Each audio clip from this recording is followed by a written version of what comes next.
This podcast is part of the OIW Podcasting Network.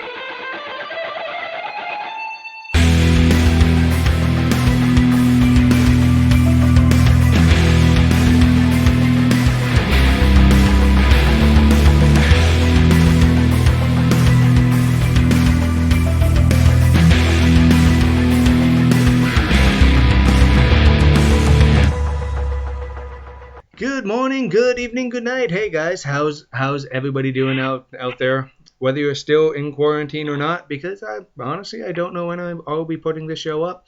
But you know what? Me and Tom had a wonderful idea. 99% Tom, just me. I said yes. But what is the title of this week's show, Tom? This week we're talking about Tom's 10 brutal WCW moments that you tried to forget. And as you guys know, since it's Guilmy and Tom talking, you know it's a late night episode again. So here we go. There we go. That lovely sound. So how's the day going, man? Not too bad. You know, winding down, doing the quarantine with small children. Good times. Yeah. Clearly a drink is called for. Oh yeah. Where my kids are older, and I'm just flat out tell them, go to another room. Yeah, then I go in and I find markers all over a wall. So. Yeah, see, your kids are a little bit. Tom's kids are 5 and 2, right? Yes, sir. All right. Can't believe she's 2. Oh God. Oh. Wild animal. The podcast is still up, guys, about when Tom was nervous about having a girl. How's that going?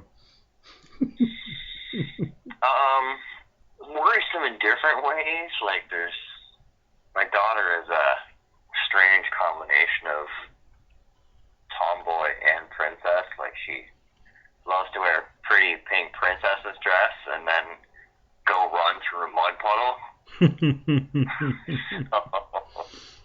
Yep. And then, like, she's a brute. Like, she's just a little brute. Well, she's 2 now, so I guess she can. You can definitely drop her off at Tyson's when everything opens up. Get her. She can probably airplane in Tyson, I think now, right? Oh yeah. She'd go for it. I always tease my wife. I'm like, she's the one who's gonna be the wrestler. Like, she's the one who's gonna follow me. But yes, we are talking about brutal WCW moments. WCW is not around, so we're not really shitting on the company, so we can have some fun at their expense. I hear a lot of people very nostalgic for when there was all these companies, and WCW was so much better, and WWE does all this terrible stuff wrong. See, these are the 20-somethings watching WCW DVDs best of. They don't know. Even, you know what? I have Best of Nitro Volume 3, and even there, they're stretching. Like, some of the stuff, you're like, this was the best thing. This is the best of? It's a Buff Bagwell Disco Inferno match. Ooh. No. But WCW did bring some fantastic stuff to wrestling. They were the first company to be in HD. They really upped the game, obviously with bringing live wrestling to TV. All kinds of different stuff. They did the Nitro Girls. The Cruiserweight division was a fantastic thing. But they were just, and if not more guilty, definitely more guilty than WWE for doing just off-the-wall, bullet-headed stuff. And a lot of that stuff does get pinned on Vince Russo, rightfully so. But they had the entire history of WCW. There's all kinds of just head shake, slap your head, face palm moments that we're going to stop and talk about here today. And that's going to be really, really fun. Oh. So number one, we're going to talk about stuff. The first couple on our list here were stuff that wasn't single instances. We could spend 15 shows talking about some of this, every individual instance of this happening throughout WCW. And that was WCW giving people horrible, horrible gimmicks. People talk about Vince giving people's bad gimmicks. Stone Cold Steve Austin, he was the ringmaster when he first showed up in WWE, right? Mm-hmm.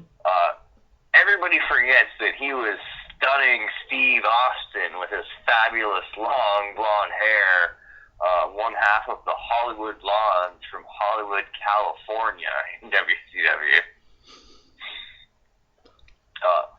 Kevin Nash, everybody, he was the great and powerful Oz when he first showed up in WCW. And didn't he debut in a stadium show as a big thing? Yes, it was a huge thing.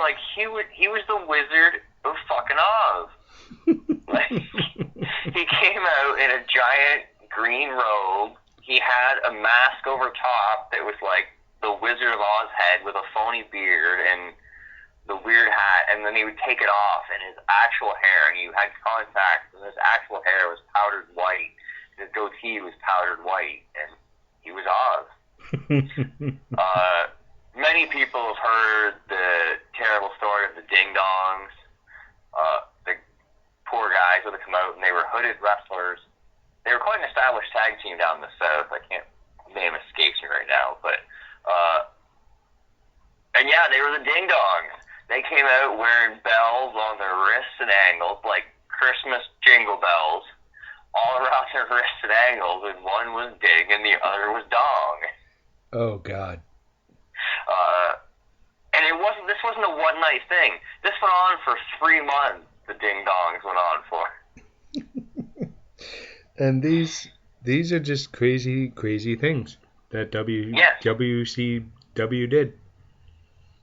The Yeti, which was the big man, Reese, 400 pounds, 7-foot tall guy, and they wrapped him up in rags like a mummy, and he was the Yeti as part of the Dungeon of Doom, as many people remember. Oh, they had some characters. Yes, WWE always Raven. Everybody talks about how WWE they had him as Johnny Polo, but it was because before that he was Scotty Flamingo, the surfer dude in WCW. Jerry Lynn, when he came to WCW, was the masked superhero, Mr. JL. He had like a big purple mask and a big purple chest plate with a cape. And he was the superhero, Mr. JL. That's painful. 3 count. Remember when boy bands were a huge thing, right? Yep. In the late 90s, 2000. So WCW decided they needed a boy band team. So the 3-man team of Sugar Shane Helms, like the Hurricane, later, Shannon Moore, and Evan Courageous were 3 count.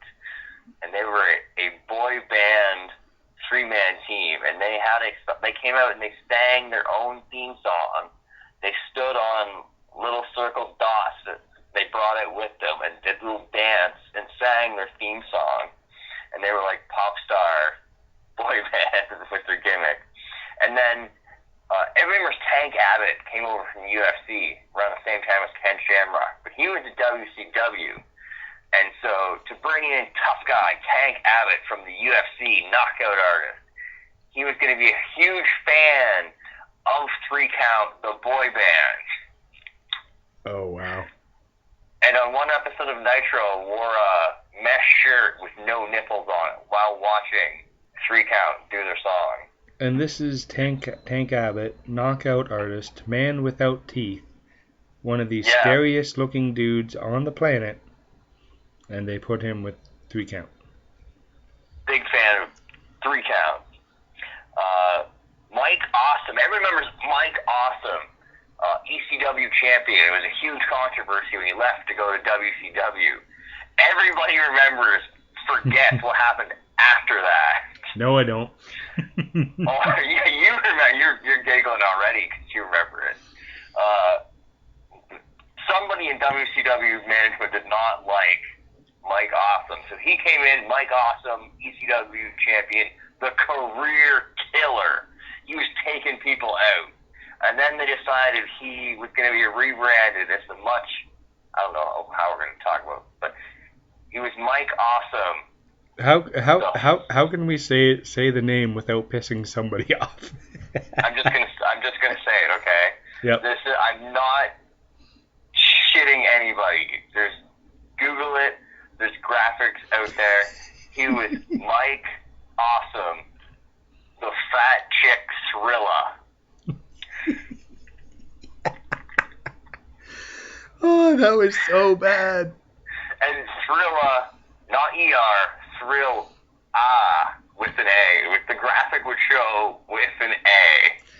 So it had to be a Vince Russo thing destroying the English language. Yeah. And the only reason they stopped doing this was because the higher up in Turner Broadcasting found out, and of course were not thrilled that he was thrilled with the name of Fat Chick Thrilla, and made him rebrand. So like, okay, so this is a bad idea, so we're going to make him Mike Awesome, that 70s guy.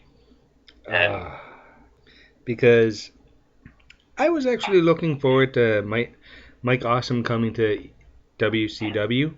Hey, this guy's great on ECW as a champ. He's a good, solid wrestler, big dude, and then he comes out to that. Also, on the subject of, do you remember this one? Because you watched a lot of WCW as it happened, but the West Hollywood Blondes, Lenny Lane and Lodi. Oh, I remember that, but tell him, yeah, Tom. Like, people are familiar with, some of the stereotypical jokes about West Hollywood, and that was pretty much that was their gimmick, was that they were a couple of gigolo dudes for hire from West Hollywood, and whatever you wanted, they were in their little shorts and strut into the ring, and you could have their way with them, and that was their gimmick on TV. Yep. Oh man. Yeah. I'm swear to God, people, I'm not making this up. I can see that actually working in some on Ontario promotions now. But that wasn't, like, this was a mad international TV show they were doing this on. Like, this is supposed to be, everybody's watching this, and... Yep. Yeah. And also, WCW was famous for just, like, trying to make you believe, like, everybody's like, okay, Yokozuna wasn't Japanese, TJ Yeah. Strongbow wasn't really Native American. No. Muhammad Hassan was Italian, Mm-hmm. WCW is really worse for doing so. Just like trying to make you believe someone was someone they weren't, or just outright rip-offs that they were trying to pass off. Probably my favorite one was the Young Dragons. Was they were going to have this stable of, Asian assassins, basically. Young gun Asian 6-man. And it was Kaz Hayashi, who was a very good Japanese wrestler, wrestled for All Japan War. And then Jimmy Yang, who we all know from WWE, is, from Texas. Yes. It was just Jimmy, like Jimmy, like the graphic on screen still said Jimmy. And if you've ever heard him talk, he's not at all very much Texan. And then Jamie Son Noble. Yeah, like Jamie Noble. Yeah, also we saw him in WWE, redneck Jamie Noble.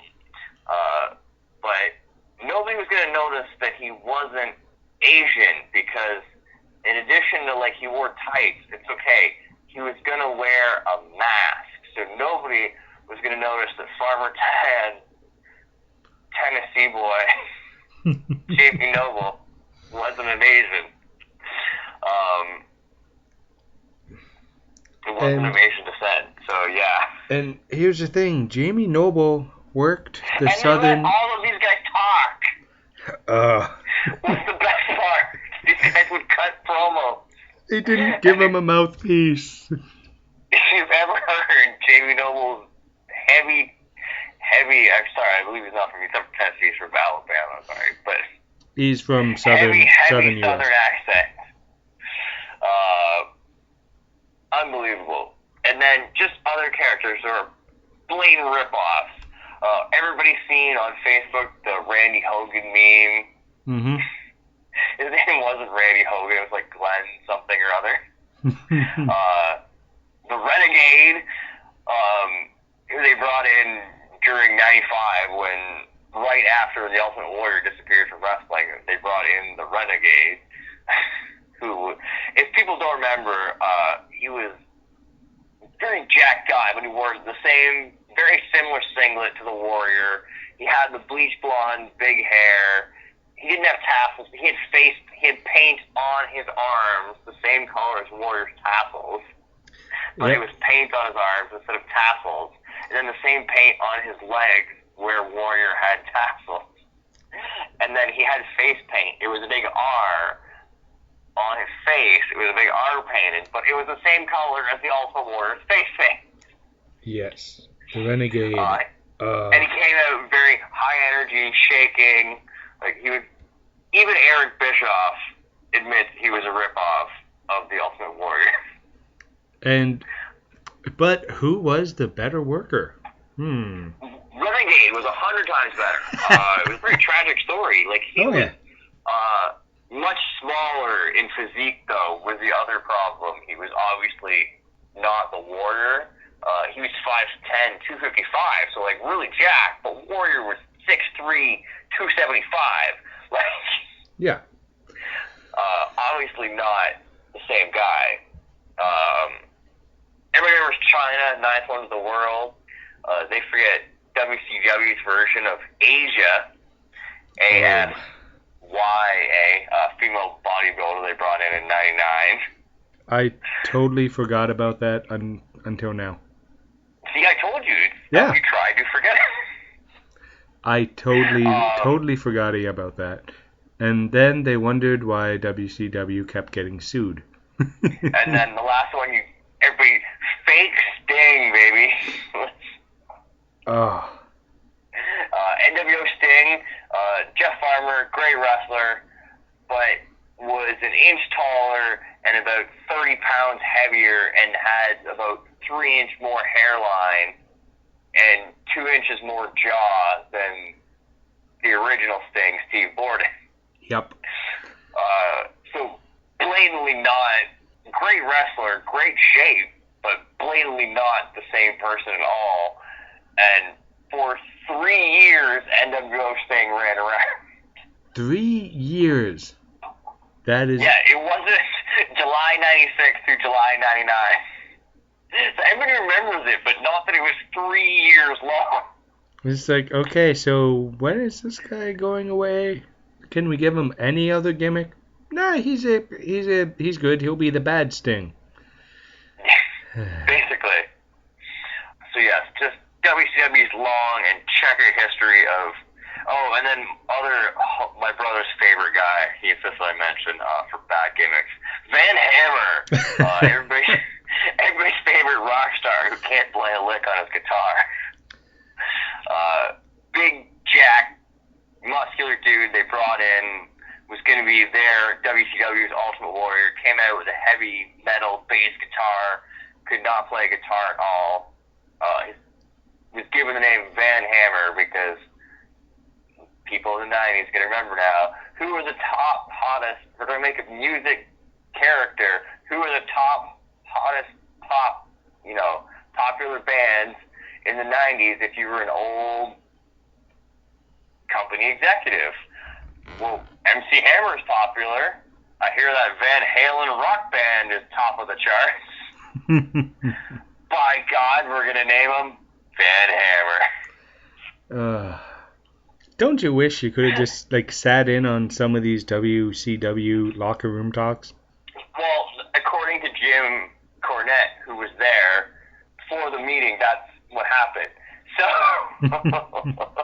that's why I don't say this because but according to Jim Cornette, who was there, he said that's how the meeting happened. So just sitting, would have loved to just like sit down and be like, okay. So you're getting what now? Well, if you listen to Jim Cornette on his podcast, a lot of his reaction was more, "What the fuck? What the fuck?" I think I'm the only person who doesn't have a Jim Cornette or impersonation. Gotta get on that, man. Well, he doesn't stutter, so. Corny's a character. Oh yeah. All right. So yeah, WCW, probably the greatest history of anyone, any company, in fact, of having ridiculous, over-the-top gimmicks. Speaking of things that were literally over the top in WCW that everyone forgets, and then they remember and they go, "Oh God." WCW and on a pole matches. Oh boy. I think this was just going to the well too many times. And it was so much worse. Even when I looked into it, I decided that's why I couldn't pick one particular. Just so many bad ones. I found like multiple lists of top 10 worst WCW on a pole matches, and they didn't have the same matches. Well, there's the infamous Judy Bagwell. Yes, that has to be probably arguably the worst. Of course, yes. Chris Kanyon kidnapped Buff Bagwell's mother, Judy Bagwell, and they had to fight to get her back, and she was on a forklift because you can't put a person on a pole. And wasn't there also a Viagra on a pole match? Yes, sir. On Monday Night Nitro, July 31st, 2000, Shane Douglas battled Billy Kidman in a brutal and ridiculous Viagra on a pole match. Other spectacular ones you're forgetting were from Nitro of 2000, October 2nd, 2000, sorry. Booker T versus Jeff Jarrett in a four corners on a pole match, which the four items were the WCW title, a picture of Scott Hall, a coal miner's glove, and a sex doll. Oh boy. All inside mystery briefcases, and they had to climb up and pull down each item and open it, and then the match continued until the one with the briefcase happened. Wasn't the coal miner's glove just a glove, like a work glove wrapped in tinfoil too? In that one, yes. There was a separate coal miner's glove match where they didn't know what a coal miner's glove is until they just threw dust on a glove and then decided to smack the other guy with it to win.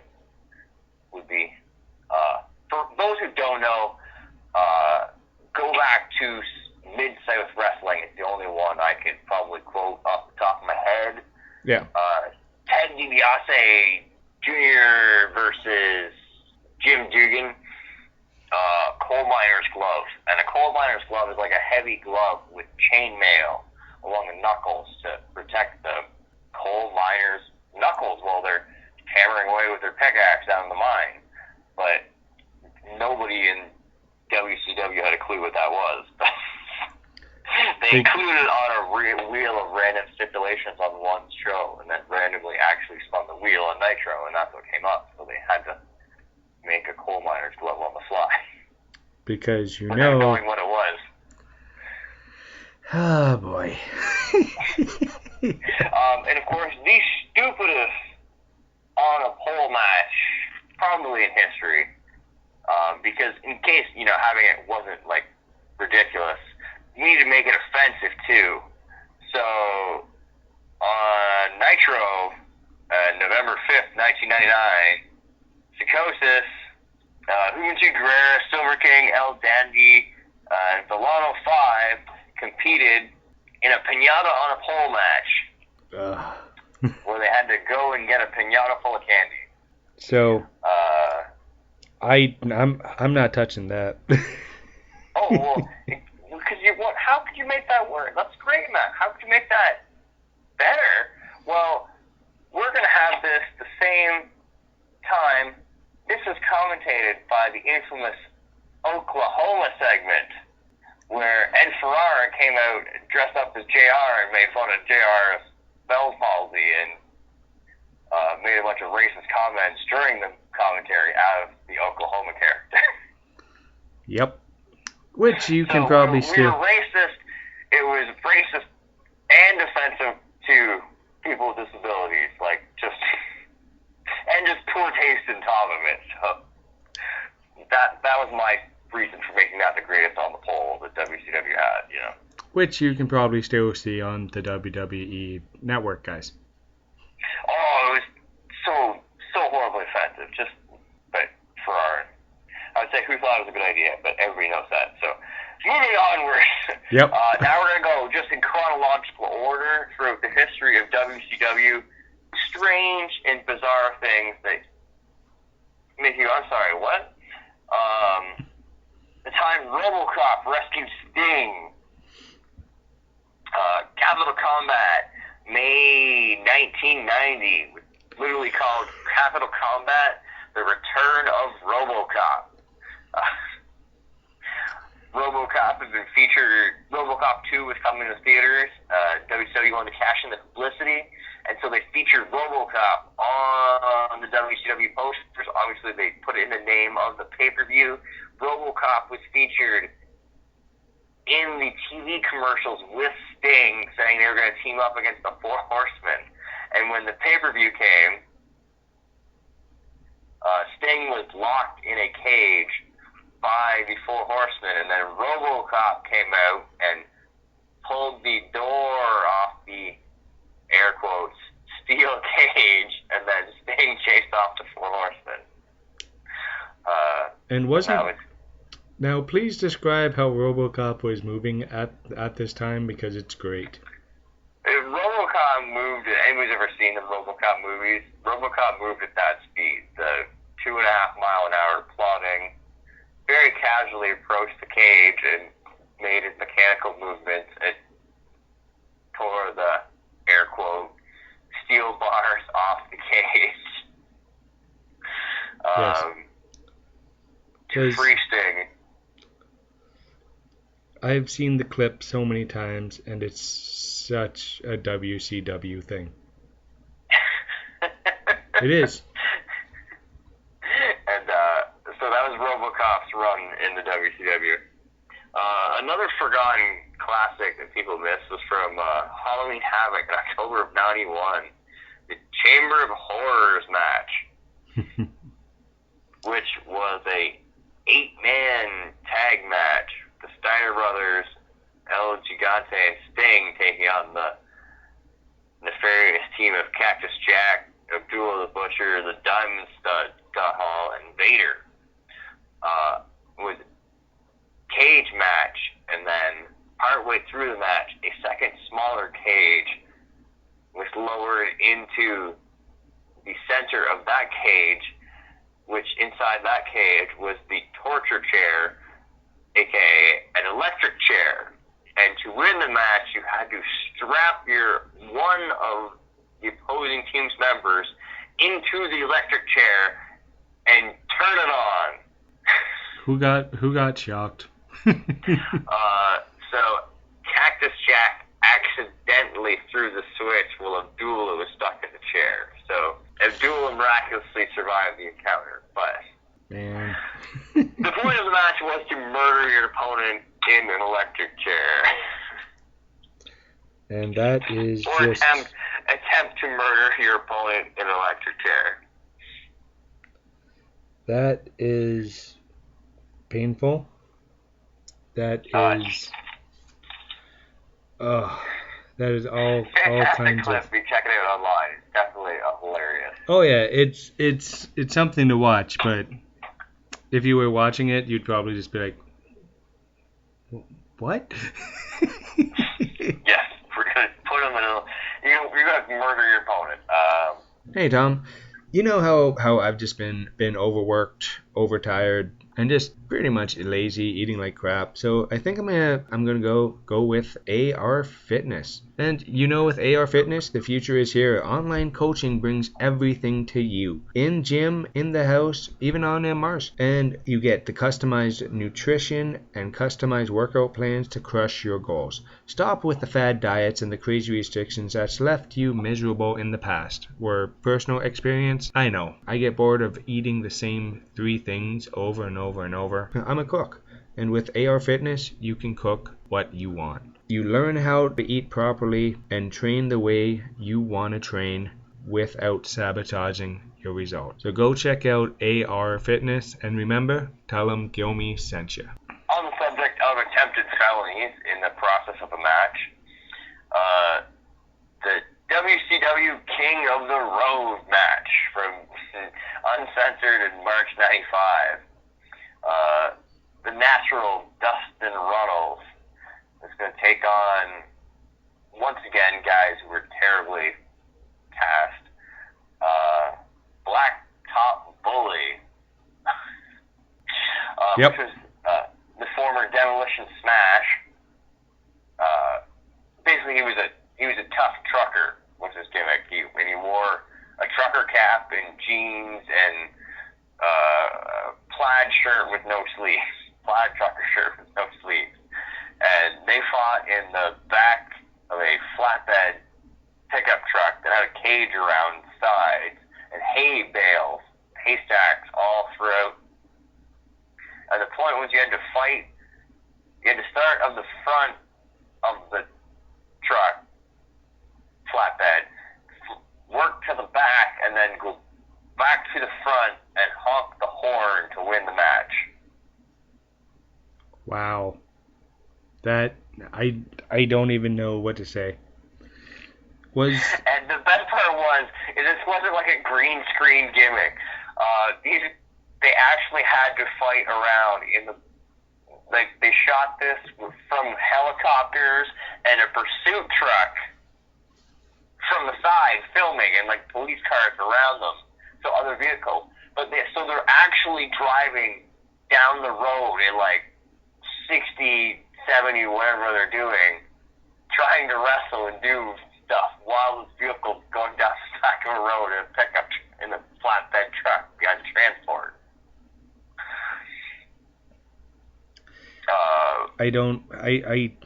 So many things could have went wrong. Just the worst idea. Well, no, not even close to the worst idea on this list, unfortunately. Oh, no. Moving onward, the infamous Cactus Jack Lost in Cleveland segment from 1993. I definitely remember these. Sorry, we got a little out of order, but whatever. Sorry. Cactus Jack was in a vicious feud with Vader and suffered been powerbombed onto the concrete by Vader on WCW Saturday Night and suffered a legitimate concussion. So to make use of that injury in the ankle, WCW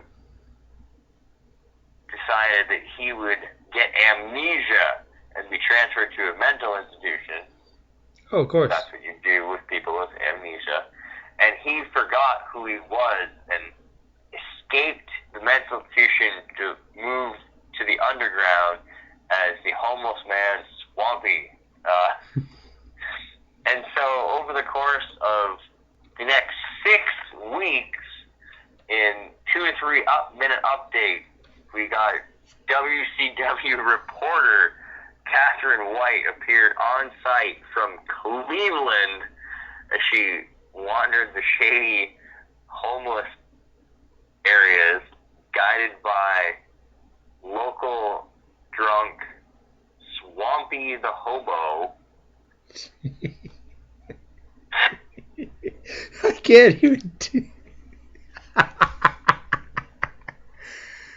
Oh boy. Hey, Dom. So, Swampy the Hobo. Guided by Swampy the Hobo, Catherine White was able to locate Cactus Jack, who now believed he'd shaved off his beard and now believed that he was a retired ex-sailor named Dewey. And not want to go back to wrestling. And so WCW reporter Catherine White brought this news to Cactus Jack's distraught wife, who was not his real wife. They hired a fake woman. They said they didn't want to use his real wife because they felt she was too attractive for it. Oh, boy.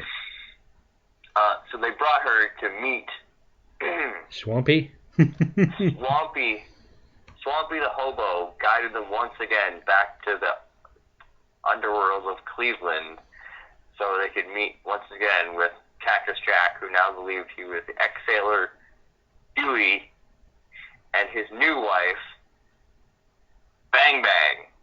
Oh, God. And the segment ends with Cactus refusing to come home and wanting to stay with his new life and his new wife, Bang Bang. And then he just decided, and then for no reason he came back, and they never talked about it again. There's a reason for that. Because it's a good thing. Yeah. Wonder if anyone meets Cactus or Mick Foley at these meet and greets. Hey, remember the time you were Swampy? No. Tried hard not to. Number 7 on our list, generally regarded as one of the downfalls of beginning of the end moments for WCW, but yet a lot of people don't seem to remember it. The infamous finger poke of doom. The finger poke of doom was a literal finger poke that made the championship meaningless for WCW. Now, everyone remembers the finger poke of doom happening. Once again, everyone remembers how horrible it was. Everyone remembers May of 98, the Wolfpack split off from the original NWO. So the rift between Kevin Nash and Hulk Hogan started in May of 98. Hulk Hogan had left wrestling at the end of November 98 after failing to defeat Goldberg, or after being beaten by Goldberg for the WCW title. And then December of 98, Kevin Nash finally and infamously defeated Goldberg with the help of a returning Scott Hall and the Taser to end the streak and win the WCW title. So the streak has just ended. Goldberg's finally been defeated. We're finally going to get the confrontation between the two NWO factions and their two leaders finally Hogan and Nash had never fought since the split of the NWO at this point. Right. And so it was a huge advertised. Earlier in the night, Goldberg was supposed to get a shot. They had a ridiculous story about how he got arrested for trying to attempt to stalk Miss Elizabeth, I think it was. Who knows? Hulk Hogan comes out of retirement to face Kevin Nash, and boink, finger poke of doom. I don't think there were any louder boos ever. Well, actually, in case this moment didn't get more ridiculous, people don't also remember that WCW title matches often took place on the mid-card of the show, or early in the show. So there was still a full hour left on both Raw and Nitro, and Nitro was infamous for giving away Raw results. And this was the same night of the infamous right after the finger poke of doom, when they came back, was the infamous Tony Schiavone, Mankind will be winning the WCW, who used to wrestle here as Cactus Jack, will be winning the WWF Championship tonight. That'll put a lot of butts in the seats. Yep. And then 600,000 people change the channel. Because you want to see Mankind win the title.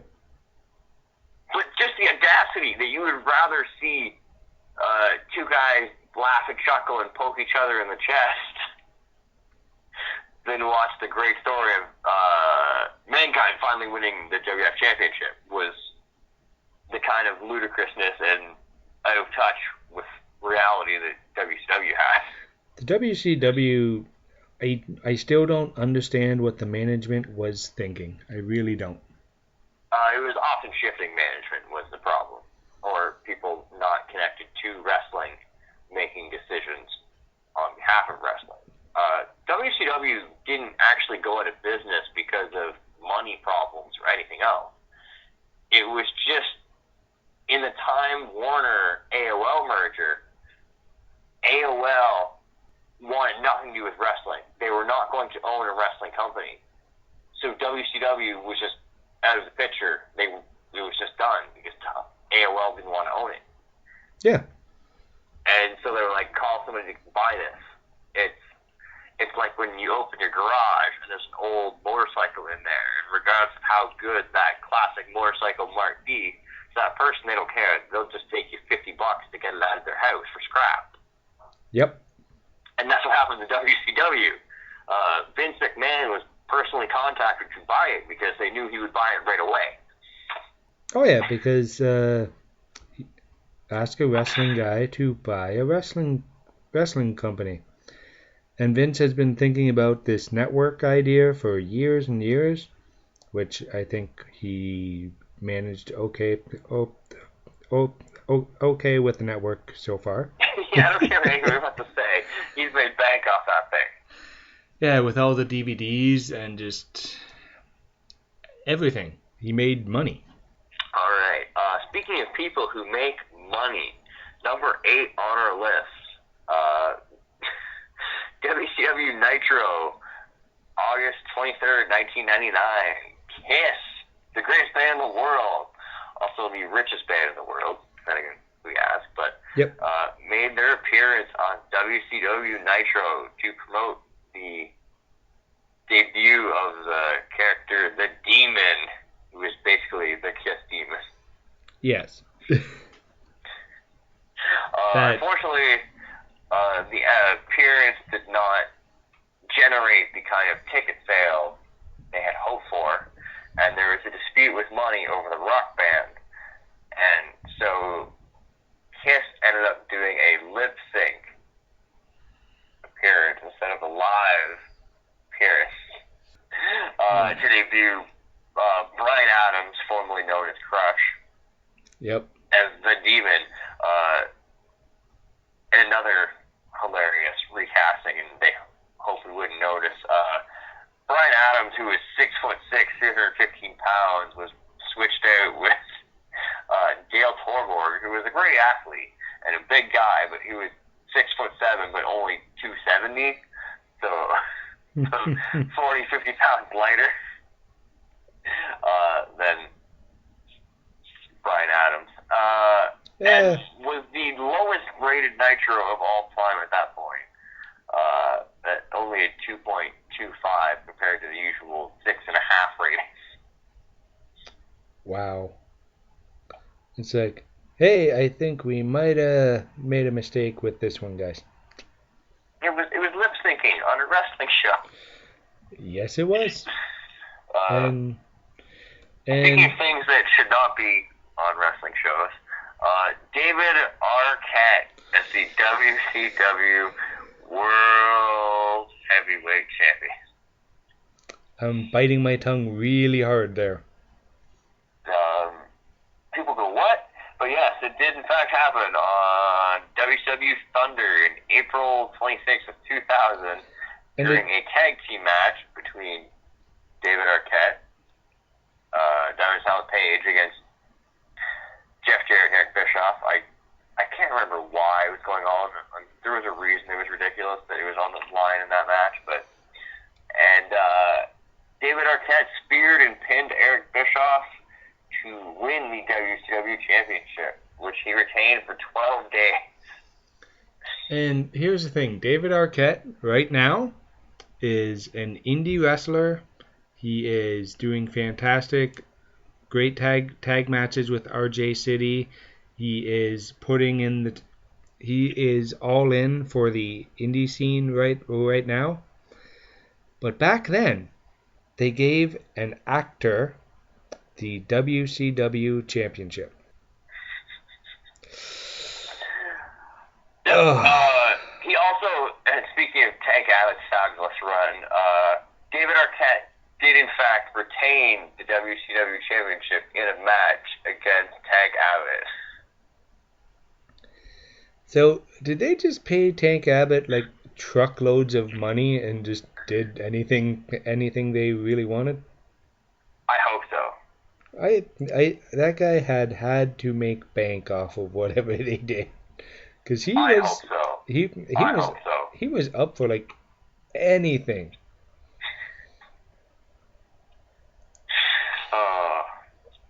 And number 10 on our list, a moment that was so bad, even the man who originally created the event agreed it sucked. The War Games of 2000, aka Russo's Revenge. The only time a War Games match happened just on regular television, WCW Nitro, December 4th, 2000. The triple layer cage from the Ready to Rumble movie was brought in for the War Games match, which was a 5-on-4 team match of Sting, Goldberg, Booker T, and Chronic, which was Brian Clark and Brian Adams, who sucked, against Kevin Nash, Jeff Jarrett, Scott Steiner, and the Harris brothers for the WCW championship on the line. Who's going to win the match and keep the belt if there's 8 guys fighting for it? 9. 9 guys, because you know that helps. Yes. Well, now that you mention it and wondering how this shenanigans works, so the cages are progressively smaller cages stacked on top of each other, where they have to climb. The first opening is a vertical opening in 2 of the corners. You have to use a ladder to climb up through the hole to the second level, and then into a cage, which has a padlock door, which luckily there's bolt cutters hanging out inside the cage, so I don't know why the cage don't always lock if there's bolt cutters inside the cage. Because it's WCW, of course. They were clearly supplied, like they were hanging beside the cage. Yeah, and it's door, then why would you lock it? And then the top layer, the smallest cage, had the WCW championship.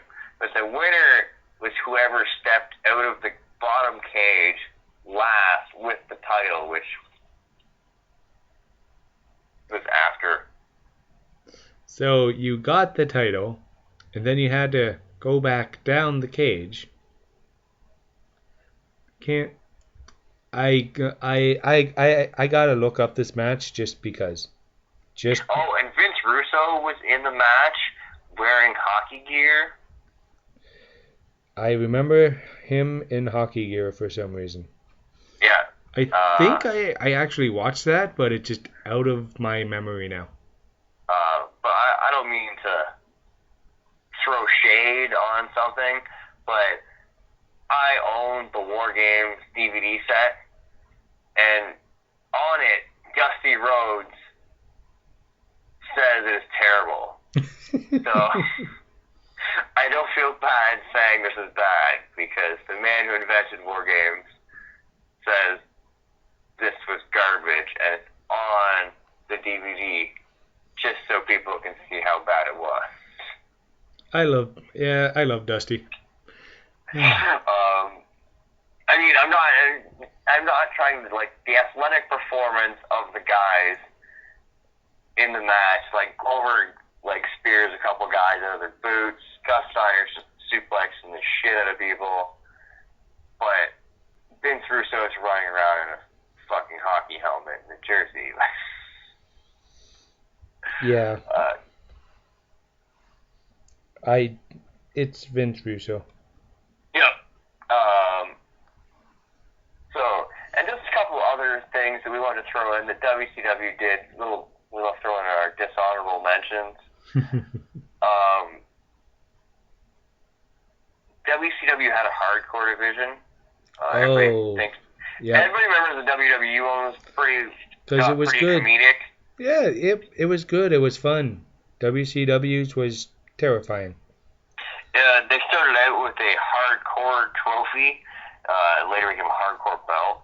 Also, the idea that it had a hardcore division was ridiculous because WCW was not allowed to show blood on TV since like 1995. So, to make sure they were not going to have blood or excessive violence, the wrestlers were not allowed to hit each other in the head. The weapons were, like, the barbed wire was coated in plastic, and the weapons were like rubber bats. I remember the rubber bats. Yes, the terrible rubber bats that would bend. Once again, I'm not making this up. This isn't speculation. This is coming from A, watching WCW, and B, also confirmed in Mick Foley's book that they were plastic-coated barbed wire. Yes. Because Mick Foley's first book. Oh yeah, and and if anybody wants to read Foley's books, they're good. Oh, fantastic read! Definitely check out all three. Further ridiculous things, Chronic versus 4 wrestlers was what challenged. This was just one of my personal ones I threw in because I remember watching this on TV, and it was terrible. Look it up. It's Chronic versus 4 wrestlers. It's on YouTube. It's about 7-minute mark in the clip. They advertised the week before they were going to defeat 4 wrestlers. And they made a big deal, advertised Chronic versus 4 wrestlers in preparations for the War Games match. In August of 2000, and they brought in 4. I swear these were like the 4 guys they called that day. They weren't working and confined to wrestle. One guy trips getting into the ring and just rolls in. Even Stevie Ray's on commentary talking about how these guys look like bums. And then they whoop these jobbers, but my brother always calls it the 100 hobo charge. Check it out. Chronic versus 4 wrestlers. Thunder, August 2000. Hilarious. I don't even know what to say about that one. And just to finish it off with WCW's continued traditions of felonies, Sting in Vampiro at the Great American Bash of 2000 had a Human Torch match where the point of the match was to light your opponent on fire. Vampiro lit, who is obviously a stuntman, or Sting put on a heavy burn suit to protect himself while the lights were out. After they climbed up on top of climbed on top of the big screen for no reason whatsoever to light each other on fire, despite having the blowtorch the entire duration of the match. Yeah, and I think it was a stuntman in a bad wig, if I remember correctly. That is a speculation. Yes. Once again, I'm not going to say I don't know, but speculation, and based on having watched it, it sure looked like somebody in a wig and a heavy burn suit. But just the idea that you would just have a match where people were just lighting each other on fire was as a normal thing. It's the Inferno match gone to tenfold kind of a thing. Yes, and Sting, like, I get Vampiro's a sadist, but like Sting just wants to light Vampiro on fire, because why not? And then finally, just in general, kidnapping storylines. Like, oh my. the idea, like we talked about, Canyon kidnapping Buff Bagwell's mother to force him to get her back in the terrible Judy Bagwell in a pole match, but that was a theme for WCW, especially in the late 90s, 2000, that you could just kidnap someone's significant, someone in their life, and use that person as leverage to make that person fight you. Yep. Or hold them you would literally hold them hostage, kidnap them and hold them hostage in order to make the person agree to your terms. Canyon kidnapped Judy Bagwell. Ultimate Warrior kidnapped the Disciple, a.k.a. Bruce Beefcake, in 98 to make Hogan fight him. Yep. Which is... Kevin Nash kidnapped Ric Flair's son, David Flair, to goad him into a fight and distract him. And Scott Steiner kidnapped David Arquette and held him hostage and tortured him in a series of video segments. And it's Scott Steiner gold, guys. If you want to see some amazing Scott Steiner bits, you got to see these. Because David Arquette is an actor. He knows, and he's a wrestling fan. So at this time, he was actually good to watch on screen. And then you have Scott Steiner, who is a crazy person. But yes, just finishing off on that last idea, that in general, not that you could fight and do heinous things to other combatants, but that you could just kidnap and torture and broadcast to the world that you were kidnapping and torturing innocent bystanders. And your company would continue to employ you and force that other person to comply with your... You know what? You're right, Kevin Nash. Ric Flair should have to fight you. Yeah, because... Keep holding his son hostage. Because you kidnapped his son, and now he's terrifying. We are going to put that on a poster and make a TV commercial about it. No, it's a felony. Yep, you can't commit felony. Guys, if they would have just kept to that one rule, okay, let's not commit felonies. Okay, if you're New Jack, you can commit felonies during a match. Was New Jack ever in WCW? Just thinking. I know he was... I don't think he was, no. Okay. It's just... He might have been for a cup of coffee, but he was never, in there for contractually a long time. Oh, yeah, because he's New Jack and he's crazy. Yeah, he was mostly in Smoky Mountain and then ECW. Yeah. Oh, no, I thought he was in WCW for, a minute. But... Because, I'd have to do some research on that one. I don't know.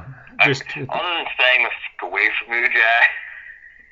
Just, New Jack is crazy, and that's it. I'm looking forward to that Dark Side of the Ring episode, though. Daily, it's on Daily Motion. I have Crave TV, I just haven't. Oh, yeah. I haven't gotten to the episode yet, so. I need to get Crave. I've only seen the Benoit ones this season. Yeah, well, WrestleMania took up, an entire week for me to watch, so. I still have not watched it. It's just, I have not had the time. Because, work and everything's normal and everything's going okay. No panic attacks today.